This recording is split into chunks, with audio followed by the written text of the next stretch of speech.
أعوذ بالله من الشيطان الرجيم بسم الله الرحمن الرحيم الحمد لله رب العالمين وصلى الله على محمد وآله الطيبين الطاهرين. Assalamu alaikum wa rahmatullahi wa barakatuh.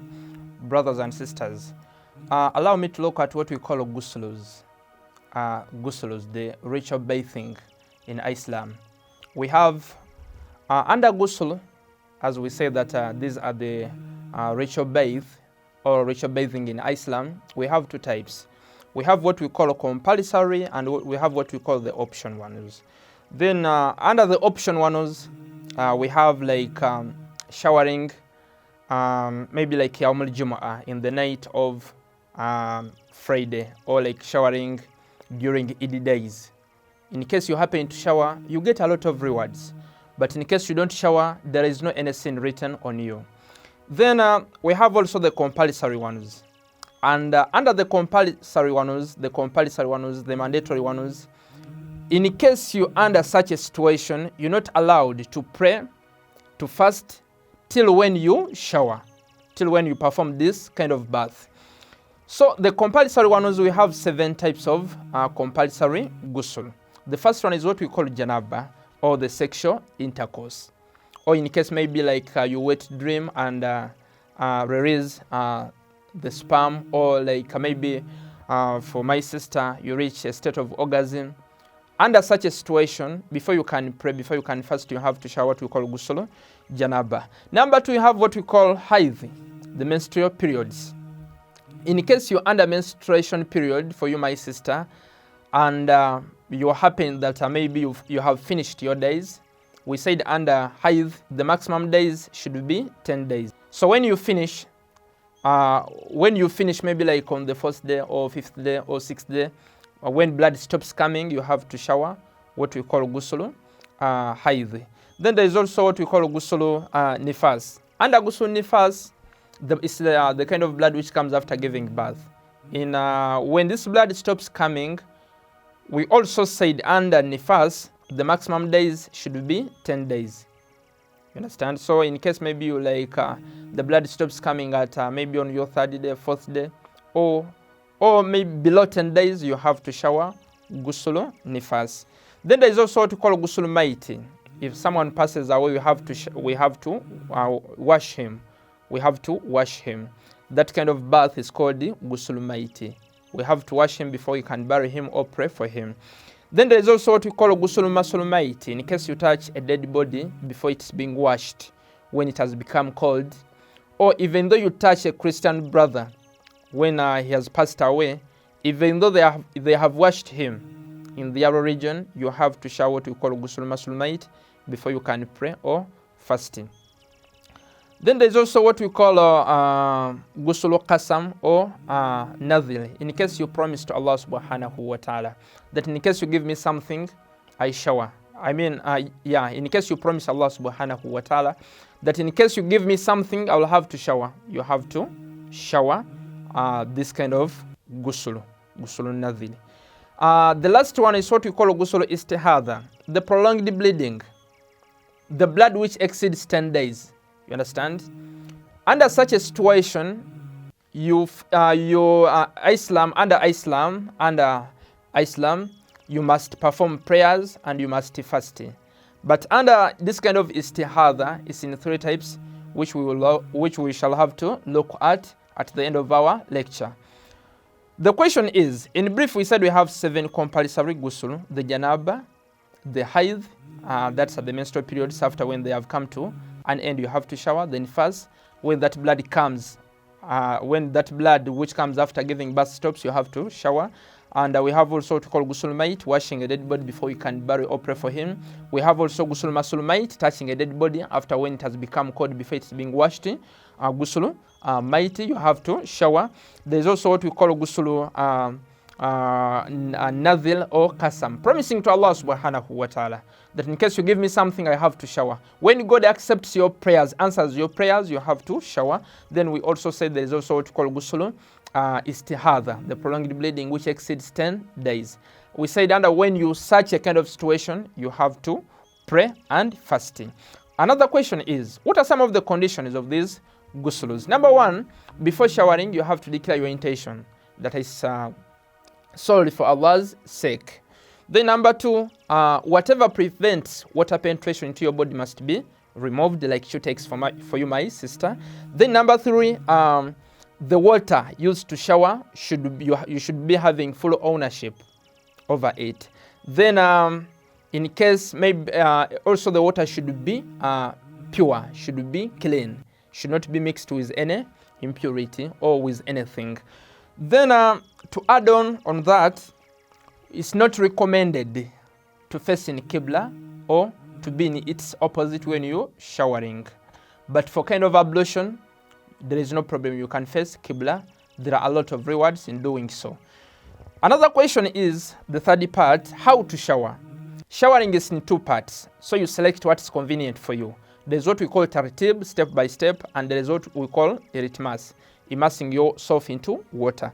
Under tartib, after declaring your intention, you understand?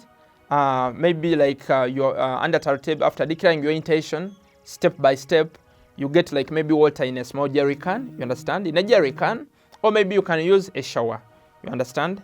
A shower in your house. Then you pour water into your head, making sure that each and every part is reached by water coming to your neck. After that, you wash your right hand side from your shoulders and your hands, also your chest coming down to your thighs till your feet down, your legs. Then after that, after washing your right hand, you also wash your left hand side, starting from your shoulders, coming down like that to your thighs, up to down your feet. So that's it.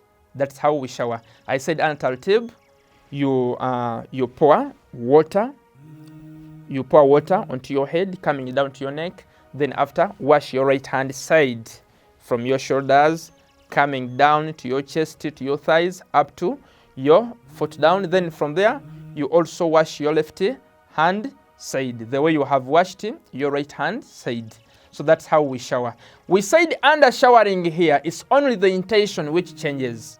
For instance, in case you're performing like ghusl janaba, after like having sexual intercourse, you're showering, after declaring your intention, you shower the same way. You shower also like the highs and the rest. So it's only intention which changes, but the methodology of showering is the same. Then from there, we have looked at tartib step by step. And the second method is what we call iritmas, dipping yourself into water. This one is done by those people who are near, or maybe who are having a swimming pool, are near like water bodies, like maybe river or lake with flowing water. So under here, after declaring your intention, mathalan, an example, that maybe you're showering ghusl hayd for Allah's sake, you just dip yourself into water, starting with your head, then followed by your other body parts. So after you come out of water, you get ablution and you go for your prayers. The intention can be done into your mother tongue, can be verbal, or it can be inside your heart. There is no problem. Then I said at the end of this lecture that we'll be looking at the istihadha, the prolonged bleeding which exceeds 10 days. Under istihadha, the prolonged bleeding which exceeds 10 days, is in 3 parts. It's in 3 stages. The first stage is what we call istihadha qalila. Under istihadha qalila, that's when blood comes, but it's too little. It's too little. It's too little. Under such a situation, in case maybe like before praying, under such a state, you should change your pads, wear other new pads. Then for every kind of prayer, you should get a separate ablution. Then stage number 2 is what we call under Kalila, before we can go to another stage. For fasting there is no need of showering, maybe ghusl istihadha, no. You just change your pads before dawn, before adhan fajr, and continue with your fasting. But in the second stage, what we call istihadha mutawassitwa, the medium bleeding, you understand? Here, when you pad yourself, the blood wets the entire pad. Here, the blood wets the entire pad. Under such a situation, for fasting, before Adhan Fajr, you must shower Ghusl Istihadha. You understand? As you shower those Janab and the rest. Before Fajr, you have to shower Ghusl Istihadha. Then continue with your fasting. Then for prayers, under this mutawassita, which covers the entire pad, but it doesn't flow. It doesn't flow on your thighs. For compulsory prayers, you understand? Before Fajr, or before you can perform Subuhi, you must shower. You must shower Ghusl Istihadha and get special ablution for every type of prayer. I said here, for Istihadha Mutawassita, the medium kind of bleeding.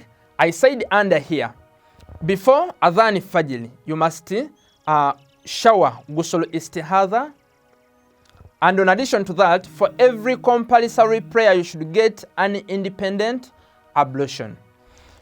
Then from there, stage number 3 is what we call Istihadha Kathira.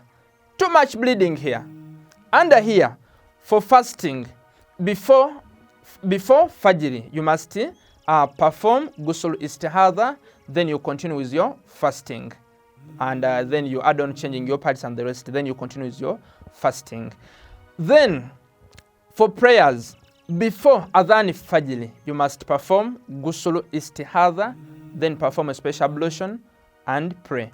Then, when noon prayers comes, like Dhuhr and Asr, you must shower Ghusl Istihadha. Then, in addition to that, you perform a special ablution for every prayer. In case you are praying immediately, after Dhuhr, you pray Asr. Then, for night prayers, that's like the Maghrib and the Isha. Before Maghrib, you have to shower Ghusl Istihadha. In addition to that, you perform a special ablution for Maghrib and Isha. Note, for Dhuhr and Asr, and for Maghrib and Isha, if maybe after Dhuhr, you will take time, maybe 2 hours, 3 hours, before you can perform Asr. Here, even when you perform, even time for Asr comes, you understand? In case maybe you take time after praying Dhuhr, then you take time to pray Asr. When Asr comes, you should perform a special Ghusl Istihadha, then an independent ablution.